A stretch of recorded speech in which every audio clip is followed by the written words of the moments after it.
Okay, so let's start the class. So today I'm going to talk about two smaller type of topics, that is Kawasaki disease and hypothyroidism. So let's start. These are also important from the clinical as well as exam point of view. Now, Kawasaki disease is also known as mucocutaneous lymph node syndrome. Mucocutaneous lymph node syndrome. Just analyze the term there. Mucocutaneous means mucous membrane and skin are involved. Along with that, lymphadenopathy also occurs. And syndrome means multiple symptoms and signs together. So this is Kawasaki disease. And later on, when we talk about clinical features, then it will be very clear to you. It is also known as infantile polyarteritis nodosa. Now, it's a type of vasculitis, and we really do not know what is the cause for this. Just like any other connective tissue disorder, we do not know the cause. Okay, so this is a type of vasculitis. It is acute febrile vasculitis of childhood, and the diagnosis of Kawasaki disease is suspected only when fever occurs for more than 5 days. Remember this, if fever is less than 5 days, we don't even consider this. That's why it is called acute febrile vasculitis of childhood. It's an autoimmune disease in which the medium-sized blood vessels throughout the body are inflamed. So the medium-sized blood vessels are mainly affected. And the important one is coronary artery. That's why this topic is important and I have taken it for today. Coronary artery is one of the important artery which is inflamed in Kawasaki disease. And some complication can occur later on in the child. Now, regarding the age group, this disease is mainly occurring in children under the age of 5. Okay, so let's make one case scenario for yourself. A 4-year-old male child comes to the hospital with 1 week of fever. Okay, 1 week of fever. That child's parents have taken him to the different doctors. Okay, some doctors have given antibiotics. Okay, some other doctors have done some investigation, but even with all these management and investigation, the child did not get better and they do not know the proper diagnosis. So the child was brought to you and you have examined the child thoroughly, taken the good history from the beginning, okay, and with the help of certain diagnostic criteria, you have diagnosed this condition. So this is the important one. Okay. Now, it affects many organ system, mainly those including the blood vessels, skin, mucous membrane, and lymph node. It is just like any other type of vasculitis. Different systems are affected, and these are blood vessels, skin, mucous membrane, and lymph nodes. So when we study the diagnostic criteria later on, most of these points would be involved there. Its most serious effect is on the heart, where it can cause fatal coronary artery aneurysm, and that's why this Kawasaki disease is clinically very important, okay, because of coronary artery aneurysm.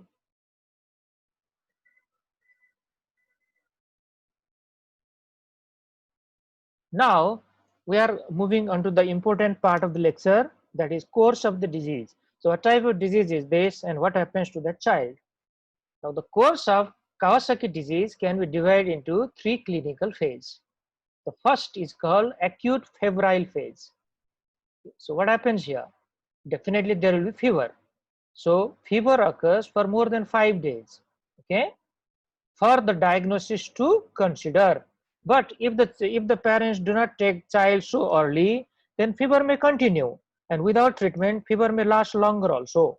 That's why it is written, fever may last for 1 to 2 weeks.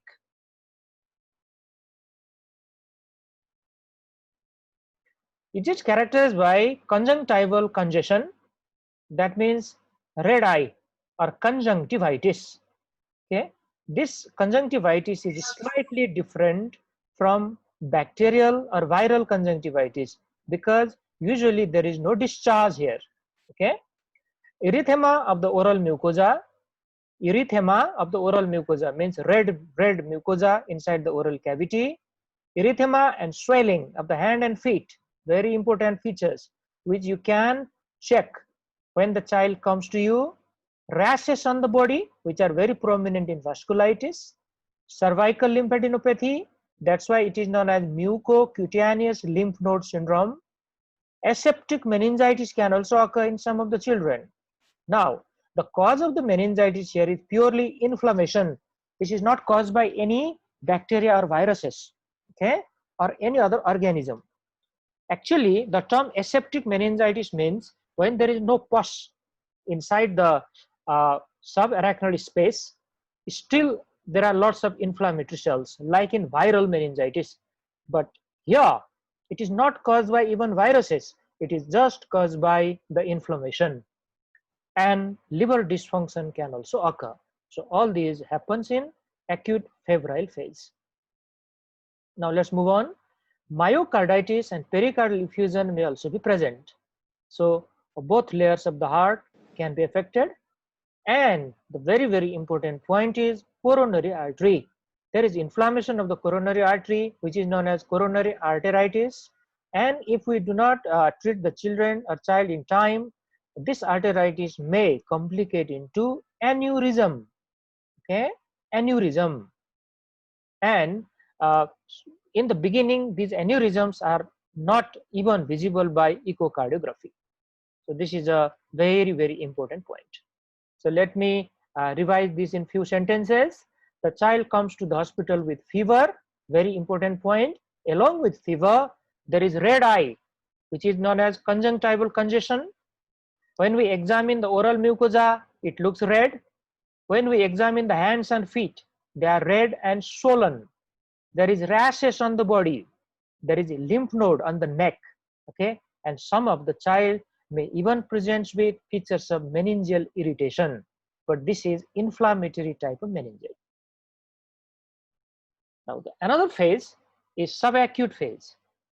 Subacute phase, now it begins when fever, rash and lymphadenopathy resolve. Okay, and that occurs at about 1 to 2 weeks. It occurs about 1 to 2 weeks after the onset of the disease. Now see here, so when fever, rash and lymphadenopathy resolve at about 1 to 2 weeks after the onset of fever, then subacute phase start, and in this phase, irritability, anorexia and conjunctival congestion persist. So this red eye is a very important feature. Now, during this phase, some more clinical feature will start to appear, and that is desquamation. What do you mean by that? Desquamation means loss of the skin from the superficial area of the fingers and toes. So what was happening to fingers and toes in case of acute stage? There was swelling and there was redness. Now in subacute phase, the skin is getting lost. And one more feature occurs, there is thrombocytosis occurs in this phase. Now what do you mean by thrombocytosis, guys? What is thrombocytosis? Increase in number of platelets. Number of platelets. Very good. This is increase in number of platelet. So remember, Kawasaki disease is one of the important cause of thrombocytosis. Another important cause of thrombocytosis is CML or chronic myeloid leukemia. Very important. And many other myeloproliferative disorder leads to thrombocytosis. Now this occurs about 4 weeks after the onset of fever. And during this phase, even coronary artery aneurysm develop. Okay. Now, once this aneurysm develop, there are certain things going on inside the aneurysm. Now, we all have studied this in pathology. Aneurysm is outpouching of the artery. So all the time there is collection of blood there. So there is high chance that that blood will form the blood clot. Okay, blood clot. Now, what may happen? What are the common complication of aneurysm? Yes. Stroke. Rupture. It may cause stroke or it'll block the CVS. Give pressure to the surrounding tissue. Good. Good. Cause Can bleeding. Hypovolemic shock. A pseudohematoma can also form. Very good. See, so many answers are coming. Okay, so very good. So there some general complications of aneurysm can be rupture. The aneurysm can rupture and it can lead to hypovolemic shock. Number one. Number two, it cannot rupture or may not rupture completely. It can only rupture maybe, for example, there are 3 layers which are covering the artery. If only one layer is ruptured, then the column of the blood may flow in between the layers. Okay, it is known as dissecting aneurysm. You can consider that as another complication also. And another complication may be it acts like a mass. It acts like a mass. So that mass may compress the nearby structure. Okay. The mass may compress the nearby structure. So please mute yourself, otherwise I'll be forced to mute everyone from here. Okay, now that mass may compress the structure which are very nearby, like nerves and other blood vessels. And another important complication is there is chance of thrombus formation. That thrombus may get detached and lead to embolization and can go to different area. Now these are the things which I am talking generally. Okay, now let's come to the coronary artery aneurysm, which is the specific topic we are talking right now. So if aneurysm is formed in the coronary artery, there is formation of the thrombus. That thrombus may slowly increase and ultimately completely block the coronary artery, which leads to ischemia to one part of the heart. This is a possibility. Another one, it can detach itself and form embolus. Now that embolus can go further distal into that coronary artery and again can lead to blockage.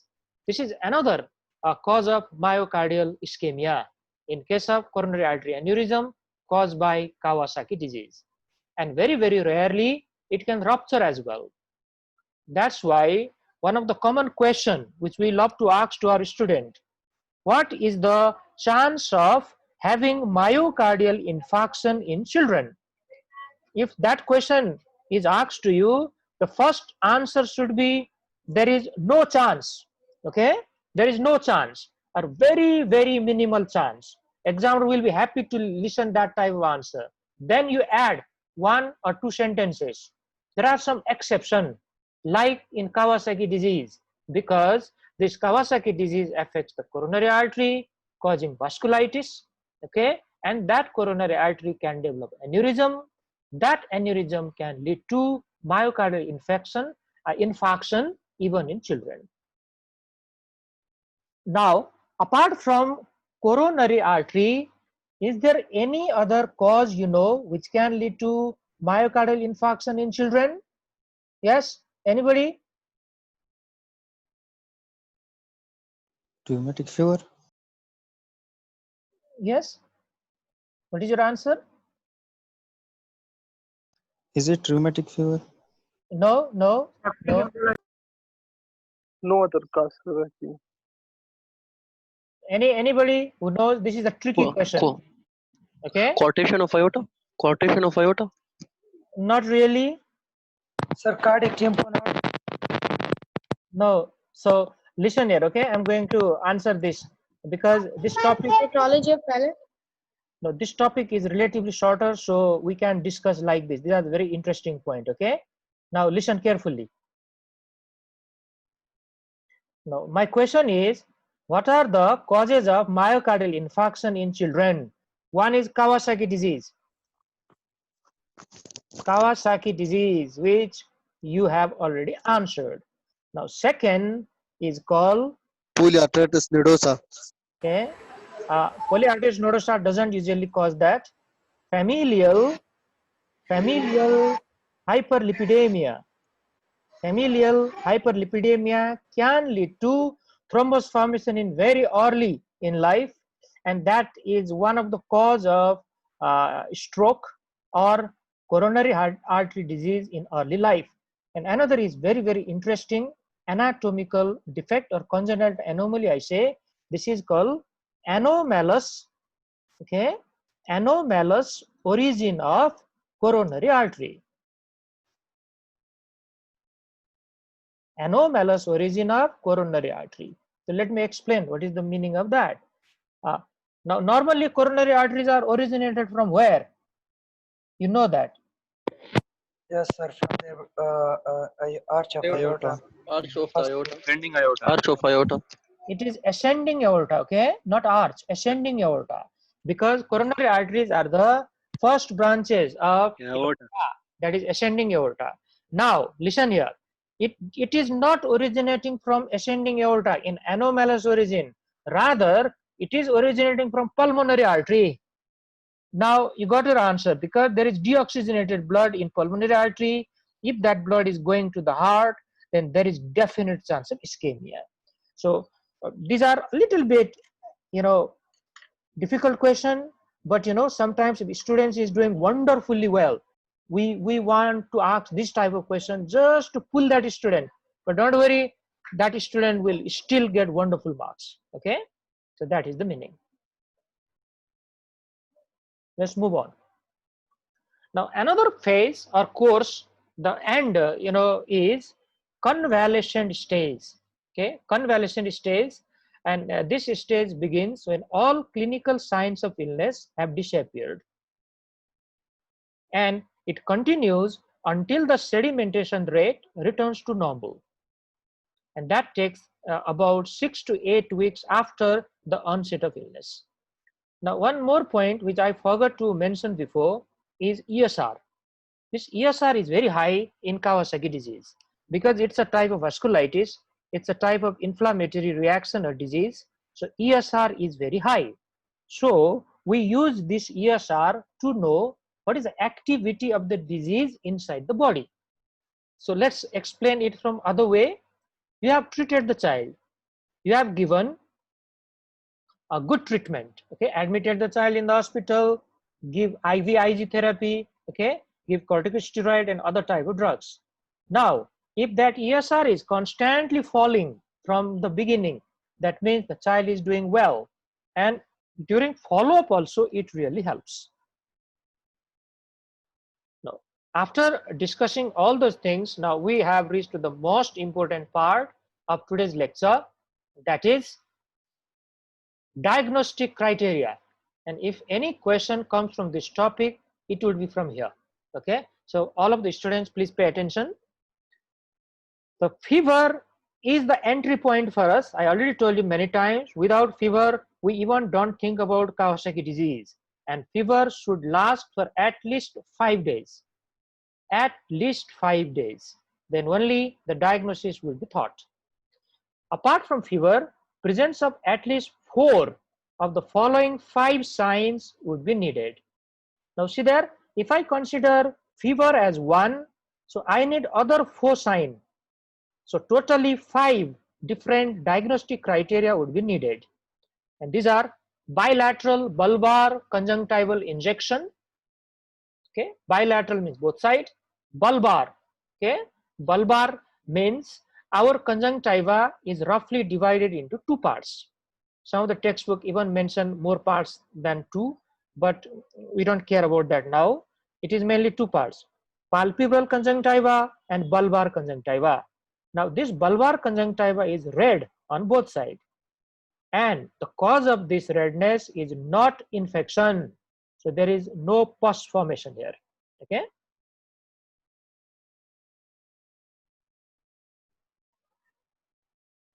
so it is non-purulent. Now apart from this, there is change in the mucosa of oropharynx, including the injected pharynx, means red pharynx, okay, injected or dry fissured lip, and strawberry tongue. This strawberry tongue is one of the very important feature of Kawasaki disease. Now let me repeat again.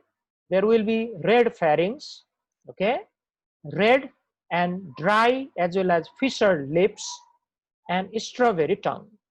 Now, strawberry tongue is also seen in another condition known as scarlet fever. Scarlet fever. Very good, scarlet fever, wonderful. This is caused by a bacteria. What is the name of that bacteria? Group A beta hemolytic. Pyogenes. Very, Streptococcus pyogenes. very nice. Many students are answering very correctly. This is caused by Streptococcus pyogenes or group A beta hemolytic streptococci.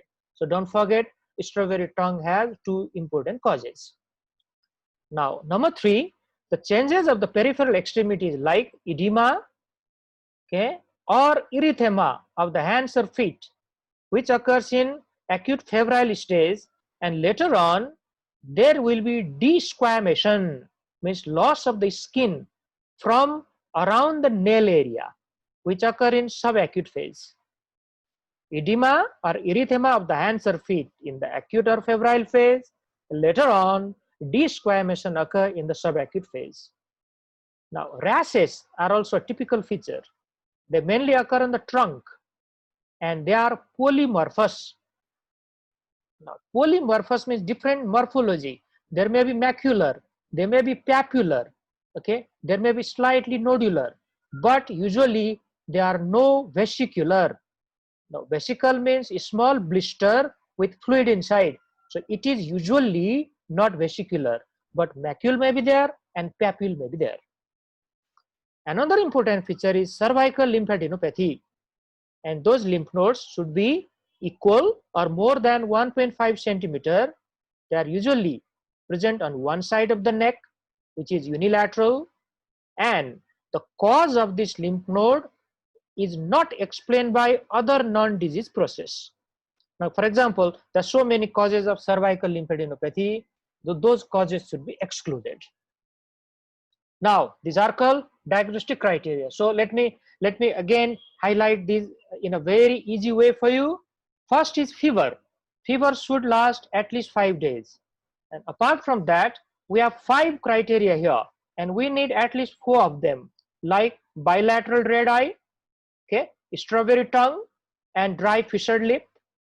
There may be swelling or erythema of hand or feet, or in subacute stage, maybe desquamation from there, rashes on the body, and cervical lymphadenopathy.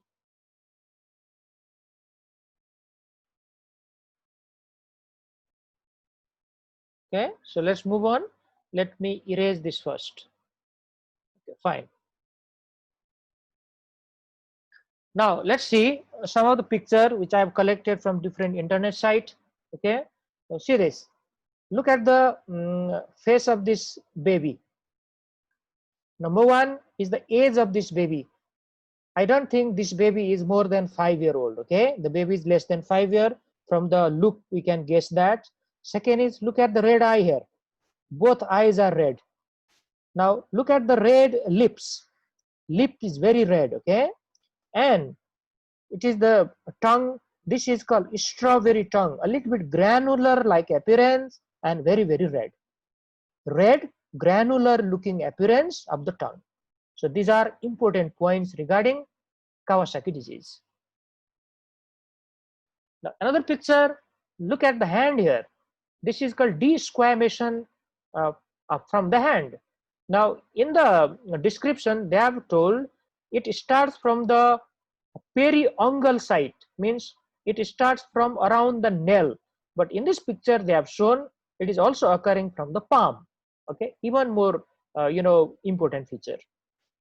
Now look at very carefully at these 2 pictures here, okay, where I am showing my pointer. What is this LAD means here? Very good. Okay, so many students know that already. This is left anterior descending artery, and see here how wide and how dilated it is, right? This is called aneurysm. This is how aneurysm looks, and this is the coronary angiography or coronary angiogram which they have done, and the aneurysm is diagnosed.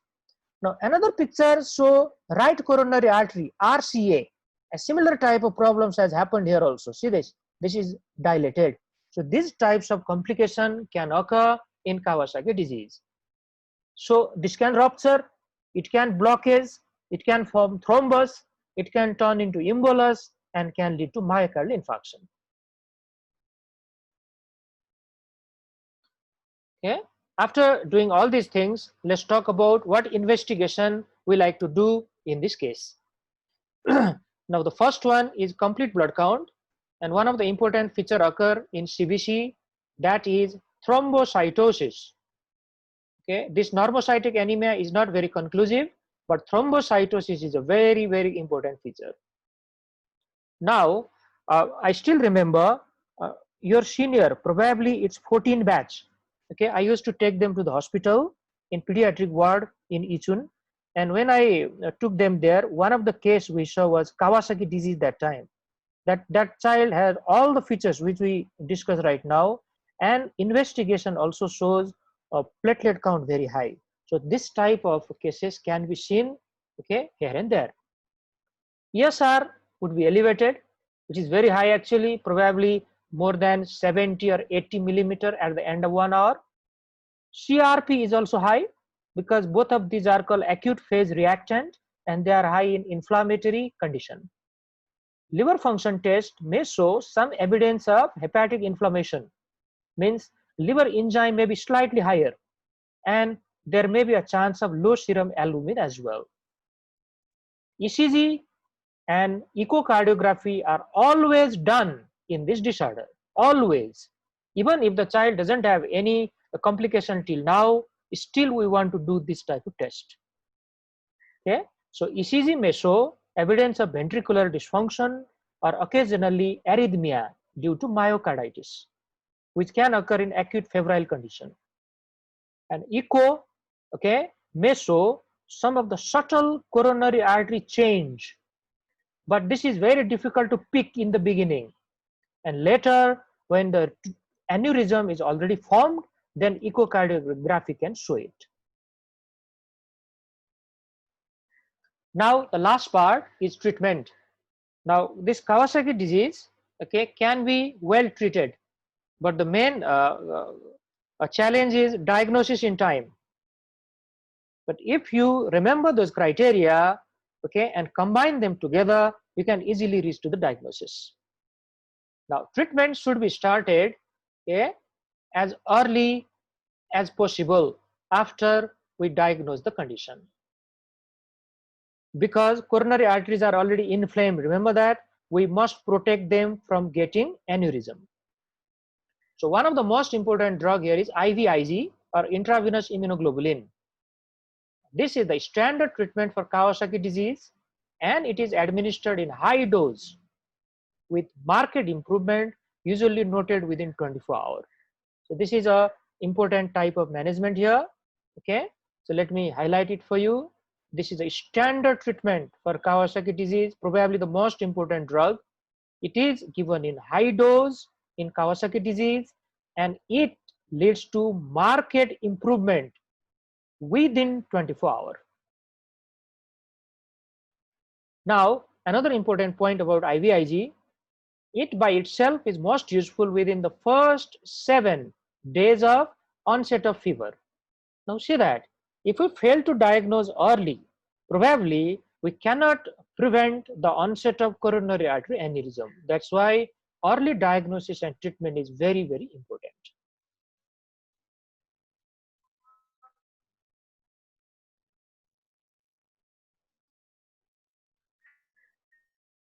Now after IVIG, another type of treatment is salicylate or acetyl salicylic acid or aspirin. Okay, aspirin, this is just another name. Now salicylate therapy or aspirin therapy remains an important part of the treatment. This aspirin is started at high dose until the fever subsides, and then is continued at a low dose when the patient returns home, usually for 2 months, to prevent blood clots from forming. Now in the beginning we give it in a high dose. This is for anti-inflammatory therapy, and later on if we give this in a low dose, it acts like a antiplatelet therapy. So these are two very different doses of aspirin and to different functions. Now, one very important point, when we give aspirin to a child, okay, if that child gets fever because of some viral infection, Reye syndrome may occur. So it is a very good practice to vaccinate the child against varicella and influenza, because these are the two commonest viral infection which occurs at that age. See here, varicella is chickenpox and influenza is caused by influenza virus. Vaccines are available against both of them. Otherwise, the baby can have Reye syndrome, and Reye syndrome is affection of the liver, very badly affected liver, and the child may suffer from hepatic encephalopathy. Another drug we use is corticosteroid.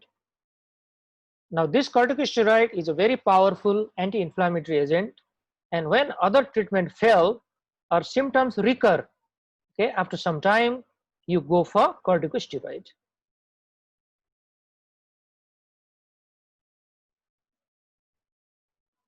Now, at the end, okay, we have certain question. So let me ask this question to some of the students, okay. Now, what are the diagnostic criteria for Kawasaki disease? And let me ask directly, what do you think? What is the most important diagnostic criteria among those 5? Yes, who can answer this? Fever more than 5 days. Fever And rashes. Very good. So many students, okay, I just want to check whether you are listening properly or not. Absolutely correct. Fever is the most important one, because without fever, we even don't think about Kawasaki disease. Fever is the entry point. If fever occurs for more than 5 days, then only other things would be considered. Okay. Now, what are the differential diagnosis of thrombocytosis? chronic myeloid Could be a viral infection or bacterial infection. Okay. Myelofibrosis. Okay. Now see that. Now this is an important question which will be asked in Viva exam. You guys know a lot of causes for thrombocytopenia, but you may not be paying attention to thrombocytosis, means high level of platelet or increased number of platelet. Remember, Kawasaki disease, which we are talking right now, don't forget from today onwards. And another important cause has to be myeloproliferative disorder. So if you want to tell many causes to the examiner, you tell all those 4 myeloproliferative disorder to the examiner, and you are right. Like CML or chronic myeloid leukemia, essential thrombocythemia, where platelet count is very high, even polycythemia rubra vera, okay, platelet count may be high. And one more is myelofibrosis. There also, though it is not that very common, thrombocytosis occur there, but it may be a possibility, because all of them are myeloproliferative disorder. Now, one more question. What are the treatment options for Kawasaki disease? Okay, just the option. IVIG, IVIG, cat therapy, IVIG, aspirin, corticosteroids, Very nice. So many students know this. Excellent. Exactly like this, the question will be asked in your exam. So the first drug we want to hear is IVIG. IVIG. This is the most important drug, and this is actually the curative drug, we say. If we give this early in time, the coronary artery aneurysm will not form. And another one is aspirin, okay, then corticosteroid and some other related drugs. Now finally, what complication can occur in Kawasaki disease? Okay, ventricular failure, atherosclerosis, coronary aneurysm, aneurysm, rupture of aneurysm, MI, meningitis. very good, excellent. So you can answer in a different way, but you should not forget coronary artery aneurysm, and after that myocardial infarction or ischemic heart disease. Okay, don't forget that, and other things can be added later on. So